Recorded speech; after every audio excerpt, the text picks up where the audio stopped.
Good evening, gamers, and welcome to another episode of the What I'm Playing Now podcast. My name is Joe Luzzi. I am your host for the evening, and we will talk about video games and board games and other things that I've played for the week in the world of both video and board games. Where can we be found on the internet? You can send us some emails. We always like getting emails. Email us, whatimplayingnow@gmail.com. Follow us on Twitter at whatimplayingnow.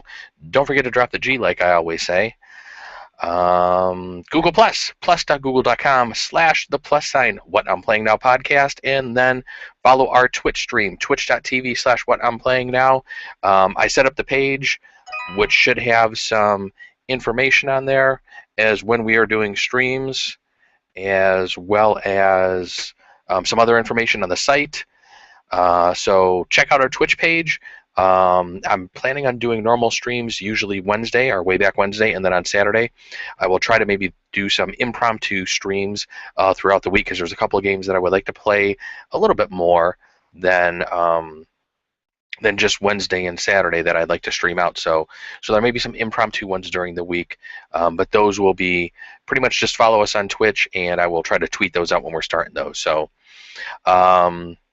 that was actually part of the studio update as well, which I just rolled into. Like I said, I got a bunch of the Twitch stuff filled out. We are officially on iTunes. After how many months? We pretty much got ourselves on iTunes. We're also on the Xbox or the Zune Music Store, so you can download us there. I'm working on getting us on SoundCloud and probably a few other podcasting locations. So I will be putting those on the site as those become available for you to download. Let me know if there's any place that you feel the podcast needs to be that I do not currently have it, and I will be more than happy to submit the feed. You can always also grab the feed. And I have a cat up here with me, and we're going to have the cat get down because you're going to mess up the green screen and everything. And as you can see, we do have a green screen working behind me. So that's one of the other things I've been working on this week, and that was really fun trying to get this whole thing set up. Learned quite a bit in regards to the green screen, but I think it's enough for a studio update. Let's jump into some news stories. Bunch of gaming news stories that we have for the week. First one is, and which is just completely amazes me, caught me completely out of the blue. EA is announcing their subscription program for $5 a month for Xbox One or $30 a year, and it gives you unlimited access to some of their games. They're calling it the Vault. Some of the first games that are going to be available for the Vault is going to be FIFA 14, Madden 25, Peggle 2, and Battlefield 4. Some of these titles will have, I believe, some DLC included in them. You'll be able to do cloud saves, so if you purchase the game later, I think you'll be able to play that at a later date. Kind of sounds something similar to what Sony's offering with PlayStation Now, the way they're letting you do the saves. So this way, I think that a lot of these companies are wanting to make sure if you do come back, you're not having to restart from square one playing their product. So I think that's a really good idea that they do this. Why EA is offering this? You would think that the DLC that they're offering for most of their products would be enough of a revenue resource to have their customers coming back for more, but it sounds like they want to do some sort of monthly type of income. I'm not really too sure how this one's going to fly. And as you can tell from what I was talking about, this is only coming to the Xbox One. Sony pretty much turned this down. I think Sony felt, from reading some of the different news stories that I've seen for the week, Sony kind of felt that this would probably be infringing a little bit or be competing with their PlayStation Now access, which is really interesting, considering Xbox One has the Xbox, has the Live Gold subscription that they're offering that you can get with their Gold subscription. They have that Xbox for Gold members. So Microsoft's completely fine with this, whereas Sony said nah and turned it down. So you're only going to be able to find this on Xbox One right now currently, which is interesting. We'll have to wait and see how this actually turns out for EA and whether this is a successful endeavor or not. I'm not really too sure how this is going to turn out for them. I don't know if this will be something that's successful or not. I don't know if playing year-old games, you also get a 10% discount on newer stuff that you can buy digitally, and this kind of goes into the next story that I was going to talk about, that GameSpot had, where they actually talk about GameStop shares tumbling by like 5% after the announcement of EA, when Sony announced their PlayStation Now subscription service, or rental service, I guess we should say, they don't have a subscription service for it yet. But when Sony announced their PlayStation Now,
okay, and I should be back with audio now. I don't know why my headset turned off and why my recording stopped on the podcast. That is not good. We will just have to get this from YouTube now and edit some of this out. Let's see if we can actually salvage a recording here and actually hit record and try to just start going from another thing. Okay, we're recording again, and I can hear myself. Interesting. That has not happened in quite a while where my headphones have turned off, especially since I do the feedback through after that first episode. We'll have to watch that, though. It looks like Audacity messed up there on me for a second, so at least it didn't hang. I still might be able to splice some of this together. So we will just keep on going with the podcast. We were talking about the international is what I was trying to mention. I'm not too sure where my audio cut off. Luckily, my wife was watching and texted me and saying the audio cut off. So we may have missed part of the past story, but technical difficulties sometimes do happen. So I am going to thank her for watching and talk about the international, which had more than 20 million viewers, Valve says. Still not as much as League of Legends had in their season finals this past year. I guess they drew a total of 32 million viewers in 2013 with 8.5 million peak. Dota 2 had over 20 million with a peak of over 2 million at a time. I'm not really too sure why Dota 2's peak wasn't a little higher, especially since their numbers seem to be a little more in line with being on par with what League of Legends had. So I have a feeling that these tournaments are going to do nothing but grow as the years in the next several years. In fact, one of the other stories that I pulled from Polygon was basically talking about the way esports are going to set to boom into North America this year. I really wasn't aware of a lot of the different tournaments. Um, a lot of the different tournaments. She was just saying that the screen behind me looks pretty cool, which actually took me quite a while to figure out how to do tonight. So thank you for letting me know that it does look good. I appreciate that. Um, but I really didn't realize that there were so many different tournaments. I'm guessing from what this Polygon article says that they're jumping from a total of around 9,000 to a projected 47,500 in 2014. So the 9,000 was back in 2011. So in 3 years, it's almost 5, 6 times it's jumping by, which is insane. And some of the numbers that they're giving here for the numbers of tournaments held in 2013, League of Legends had almost over had over 7,500, Dota 2 over 5,000, FIFA close to 5,000. Pokemon, number 4 on this list, was 3,600. 3,600 tournaments for Pokemon.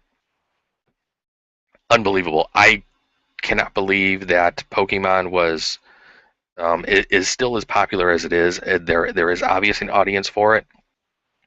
Like I've talked about on previous podcasts, I played Magic back in the day.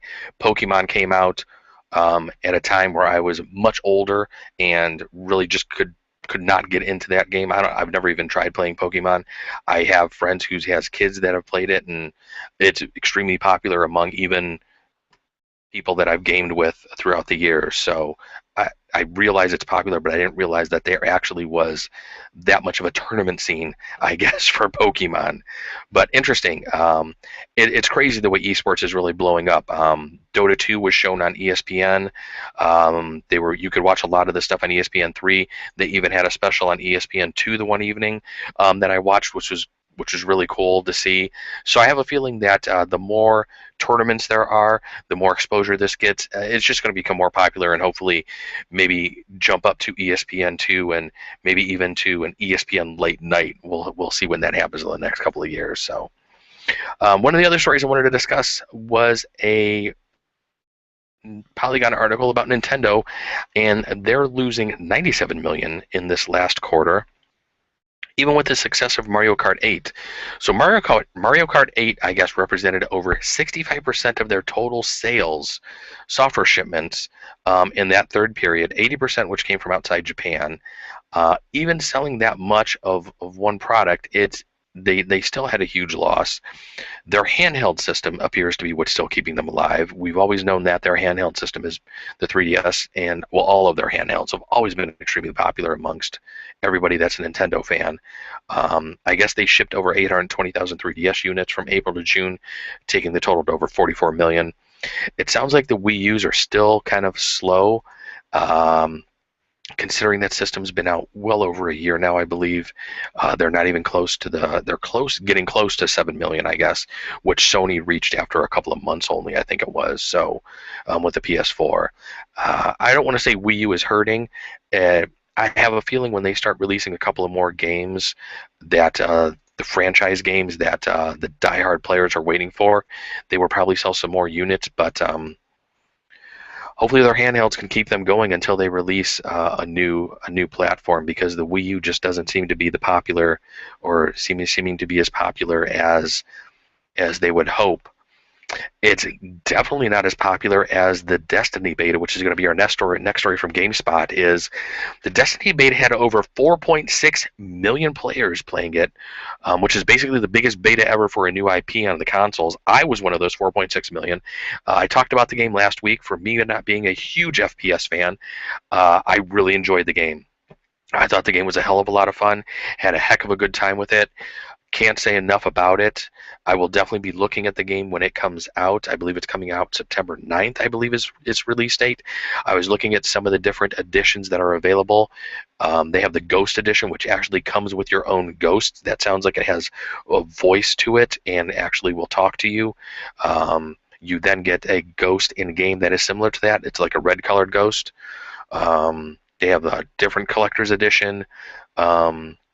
So they have, and a lot of those collector's editions, that Ghost Edition, are already sold out. I guess those have gone on sale a while ago, and those are selling for a decent price on eBay right now. So if you're looking for something like that, you will probably have to hit up eBay or look to see if maybe some of the retail stores have them upon release, if they aren't already pre-ordered or pre-sold.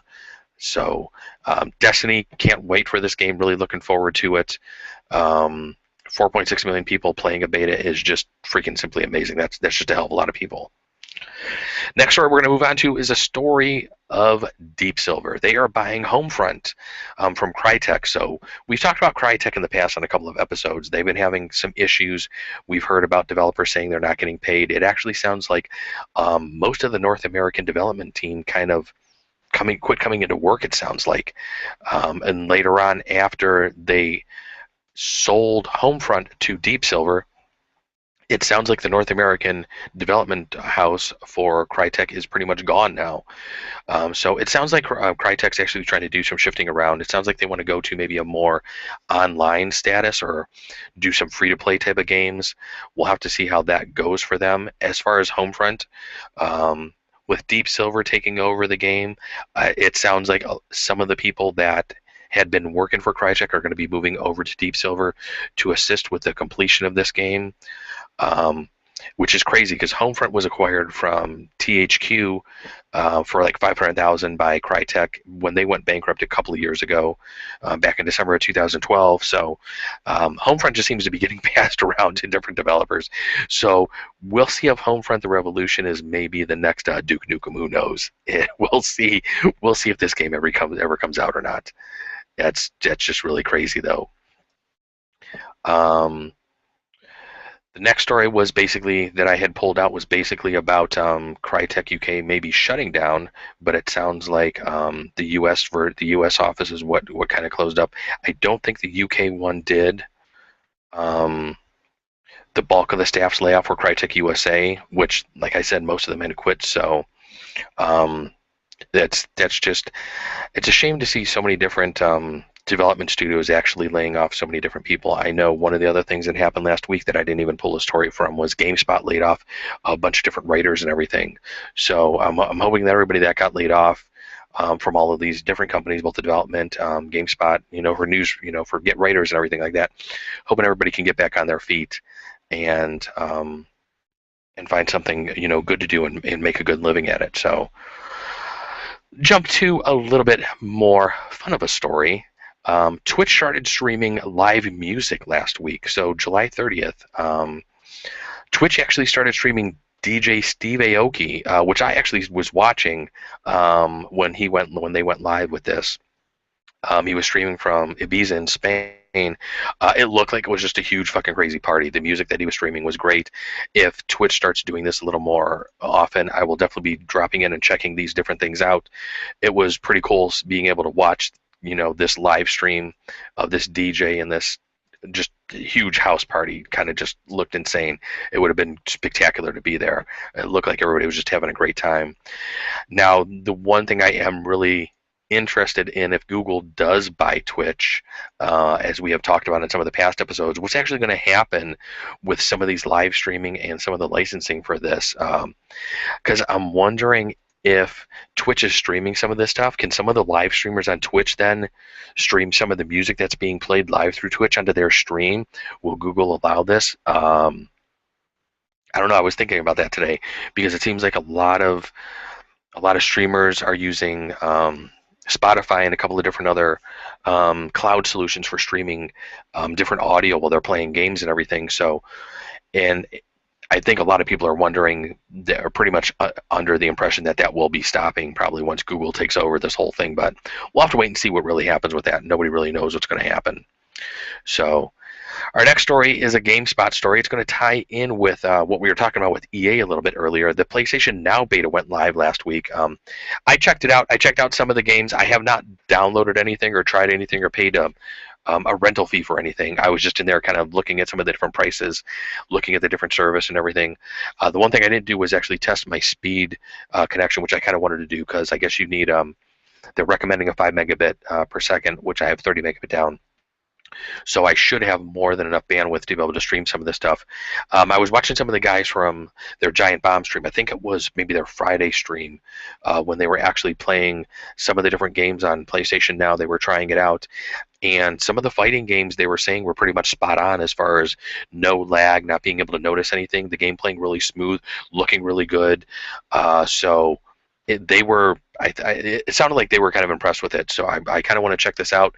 The biggest thing for me is the pricing. I think the pricing structure that Sony has for this currently is just way out of the ballpark. I think Sony has something here that is new.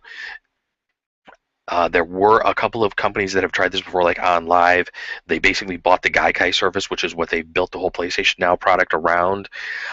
They have something that's new here and could be kind of like a paradigm shift here for the way people have access to some older software on consoles that they weren't able to play before. So I think over the 100+ games that are out right now, a majority of those are PlayStation 3 games. Games you couldn't play on your PlayStation 4, and that's what the open beta is for right now. So they have 100+ catalogs of games here that are going to be available for people. Maybe people didn't have a PlayStation 3 that have purchased a PlayStation 4 right now, so they're going to be able to jump in and play all these old games. But I think the pricing that they're using is pricing that's reminiscent of like renting a game when I was a kid back in the day with the Sega Genesis. It seems like they're almost using the same pricing model and almost the same pricing where for like a week, it's like $7 or something, and I think that's what we used to pay for a game back on the Genesis and, early PlayStation when we used to rent them on the PS1 and stuff. It just really disappoints me that they can't come out with a different pricing model and really think outside of the box for this. So they are saying that a lot of this stuff is in beta. They're saying that they're listening to user feedback. There possibly may be a subscription plan for this. From what I've heard right now, it sounds like if you do have PlayStation Plus, that PlayStation Plus subscription is going to be a separate subscription from PlayStation Now, so there won't be any overlap there. My guess is you might get a discount if you have PlayStation Now, or maybe get a free game rental, maybe once a month. It would be really smart if they did something like that to try to entice people with PlayStation Plus into the PlayStation Now subscription. So there's just a lot of unanswered question with this. I need to sit down and try this and actually see how it plays myself. But like I said, from what I've seen and heard so far, it sounds like it's actually working, which is just really cool. Because this type of technology, with me working in the computer field and IT, just really intrigues me. And being able to see the data center that they have for this and how they have this set up I would just really like to see this and just understand it from the whole back end, tech field, that stuff just really intrigues me. But I'm sure Sony won't invite me to see any of their data centers anytime soon. So maybe somebody who has seen this or knows about it will be able to write something up that will be able to inform us about this. So, but check out some of the games that they have. Like I said, they have 100+ games. One of the stories that I linked to on GameSpot has a video walkthrough of the PlayStation Now service. So check that out when I post that up, when I post the podcast up on the site. Last news story that we're going to discuss for the day: Watch Dogs will be commuting to Jersey this fall. It sounds like Ubisoft's going to be releasing some DLC for the Watch Dogs game. It will be heading to Jersey. I have not finished the original game yet, so we'll have to wait and see if I pick up this DLC or not. If we can get any of the Jersey Shore people in here, I'm sure my wife would sit down and probably play the game, but that's for a whole other time. Let's jump into what I'm playing now, since we've actually been going for quite a while on the podcast. Since my time got all messed up, I have no idea actually where we're at with time, but we're just going to keep on going. So just hang in there with me. So one of the first games I played this past week was a board game when I went to the comic book store this past week called Terra Mystica. Wow, what a board game this was. This was a heavy board game. One of the guys that was there playing it with me said that this was definitely a game that you could sink your teeth into, and he goes, this is definitely not a game for the faint of heart or somebody who's a casual board gamer, and yes, I can agree with him 100%. There were several of us sitting around the table when the one guy was explaining the game to us and telling us the rules, and two of the people pretty much just had their brains blown while he was going through the instructions, and just said they couldn't handle it. So it was a lot of information to take in during the 20 to 25 minutes that he was giving us the rundown of how the game was played. I pretty much got a good feeling for the game after the second to third round of the game, which was a little late for me to start getting my strategy in play because pretty much everybody else had played the game at least once before, so they had a much better strategy going on than I did.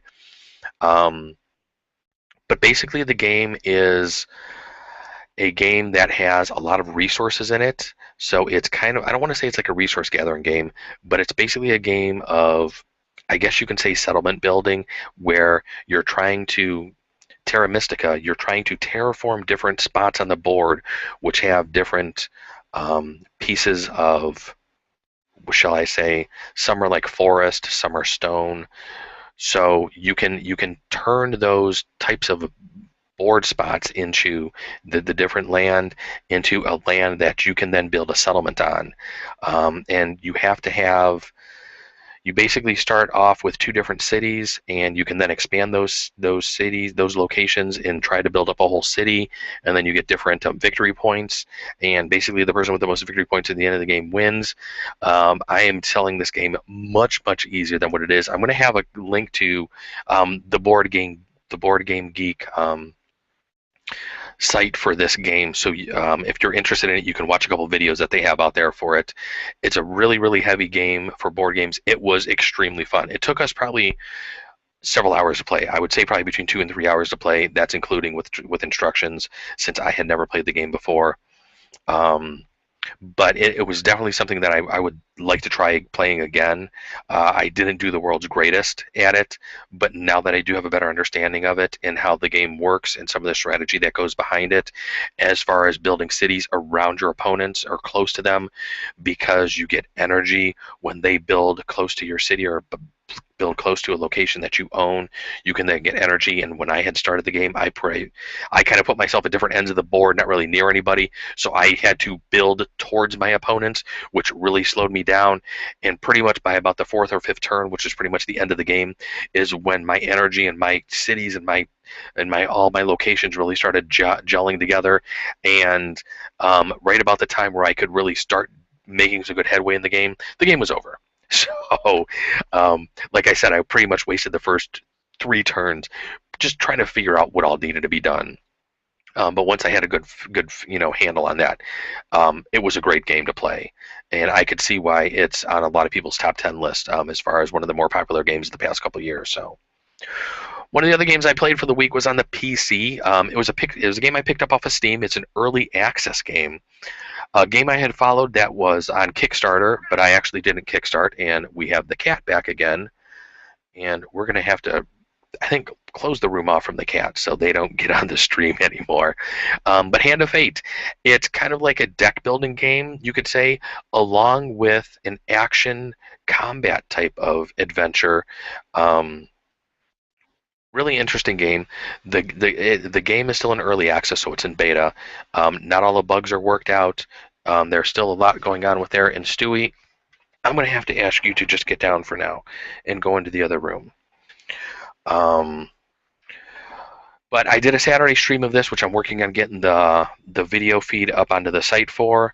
I played it on Twitch for a couple hours. The game, well, I don't want to say the game crashed because I think OBS crashed on me, which is what I was using to stream, and that kind of hung up the feed and kind of screwed up my recording, but it seemed like the game was still playing, so it was something messed up with my video card, the driver, and everything just kind of went to hell when that happened, but I was able to recover, and we were able to keep on playing. Definitely check this out if you're interested in like a deck building game that's on the PC. And like I said, it's kind of like an action combat thing. So you have a couple of different decks that you're going to build up as far as the deck building goes. You have an equipment deck and not a resource deck, but who is texting me? My wife's saying we need a gate to keep the pets out. Yes, that's probably not a bad idea. But you have an adventure deck and an equipment deck. The adventure deck is going to give you different areas that the card dealer will flip over that you then interact with. And when you interact with these, the interactions that you can have could be you can enter a shop that's like maybe like a mage's shop or a healer shop, or it could be an event, like it could be a rock fall where rocks fall and then you have 4 cards that come up on the screen that will then show you kind of like your success or failure rate at whether you survive this rock fall. So you can maybe have 2 successful cards and 2 fail cards, or you can have a success card, a fail card, and a very extremely heavy fail card, which does more damage than just the fail card. So it's a really interesting concept as far as the deck building goes, because there's other cards that will have an icon on there where you can get a token, and at the end of your round, I guess you could say, because it's a roguelike game, so when you die, you pretty much have to start off through kind of like, I guess you could say, the beginning of the level again, where you're basically reshuffling the adventure cards, and the dealer will lay those back down in front of you. So dying is really painful, because when you also start off, you're also starting off with basically very basic equipment. My character was starting off with an like a very weak axe, light armor, and that's pretty much about it. You start off with 100 health and 10 food and no gold. So dying in the game is kind of tricky. Also, when you finish a level and then go on to the next one, after you kill the boss and then move on to the next boss, you're also starting off with basically the same type of equipment I just said. You're starting off with no equipment carrying over from the last one, which really had me confused at first until I kind of got a better understanding that, okay, yes, this is their roguelike aspect to the game. The combat in the game, though, when you do experience different types of mobs, is more of an, I don't want to say a button masher type, but it is more of an action type adventure style of game.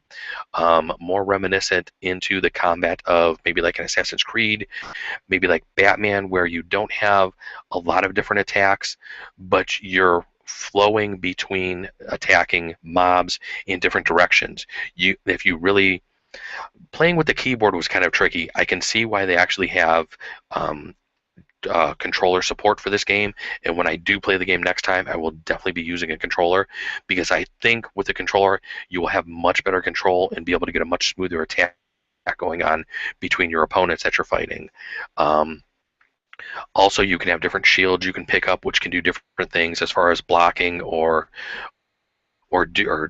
mitigating types of damage and stuff. So the whole concept of the game is really interesting. I've been looking for a card game, and this may cure the itch, I think, for a little bit, since it's a deck building game, and you can unlock a lot of different cards as you go on, and then you can, as you play through the game, your deck size grows, and you can add additional cards to it, remove different cards to it, so you can control the type of equipment you're carrying around, and also control the type of adventures in the different areas that you will experience and interact with as you're playing through the game, of the cards that are laid out in front of you. So really cool concept. Like I said, I had followed it on Kickstarter. I hadn't gotten into the Kickstarter. I almost wish I would have now, so I could have gotten some of the Kickstarter cards.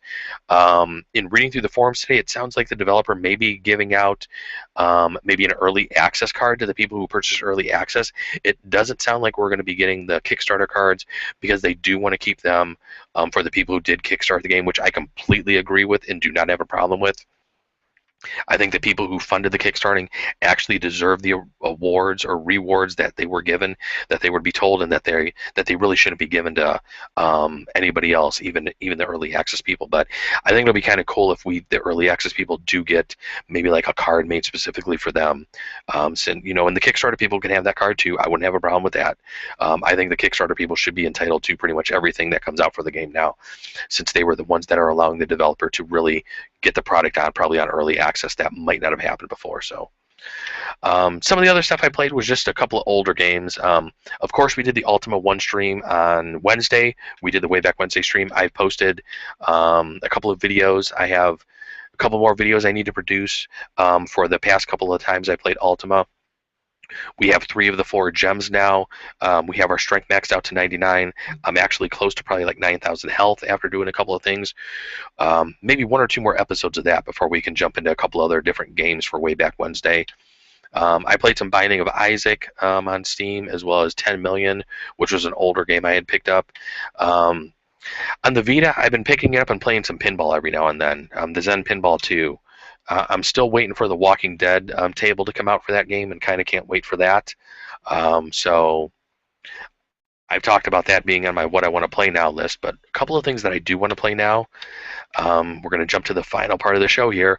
Is Elite Dangerous. I was watching a stream on Twitch the other day, a couple of people playing Elite Dangerous. I had played Elite back in the day on the Commodore 64 and used to love that game. I thought the game was amazing, and now with the way the graphics look right now, um, I can't wait to get my hands on this game. It's in beta access right now. The game costs $75.